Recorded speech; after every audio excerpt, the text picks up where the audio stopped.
Patchwork and quilting is an amazing hobby. It allows you to express your creativity as wildly, or not, as you like.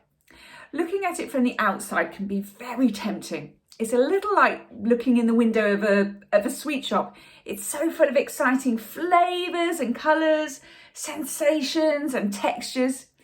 Do you remember that from when you were a child? You dragged at your mum's hand to be allowed into that hallowed sweet shop.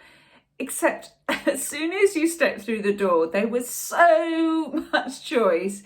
You either didn't know what to choose or you wanted to choose everything in sight. Then, only if your mum let you, you chose bags of everything and you went home and you ate them all in one go and felt sick. Yeah. And probably it was a while before you went back into that sweet shop again.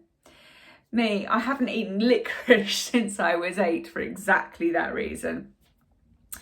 What's this got to do with patchwork and quilting, I hear you ask? Well, patchwork and quilting is our version of the sweet shop. There's so much choice, there's millions of variations, and you want to do everything all at once. I hear you. Eye up a beautiful quilt and you want to make it before you've even cut and sewn your first patchwork piece. The thing is, a whole quilt requires you to learn a whole set of skills. Not only that, each of those skills have lots of little hurdles to jump through and they get progressively bigger as your quilt grows. And this is the mistake that newbies make. They try and attempt a full-size project fraught with potential issues, and that can end up causing you frustration, overwhelm, and just not knowing how to avoid an issue or fix it if it happens.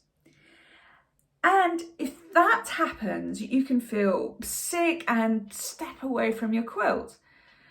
And maybe patchwork and quilting altogether, sometimes never to return. It's such a shame because this is a truly amazing hobby and one that I am genuinely passionate about. The solution? Start with a small patchwork only project, something like a cushion. Get to grips with those skills first. Then maybe make a couple of other cushions to start building your patchwork skills and your repertoire. Then take on small quilted projects like a table mat or a pot holder or oven gloves, and that'll teach you the next sets of skills. Then you'll have the basic skills to tackle a smaller quilt and you can start building from there. So I hope that's helped you to avoid this very common mistake and you now know how to take simple steps into this wonderful new hobby. Thank you so much for watching and I'll see you next time. Bye for now.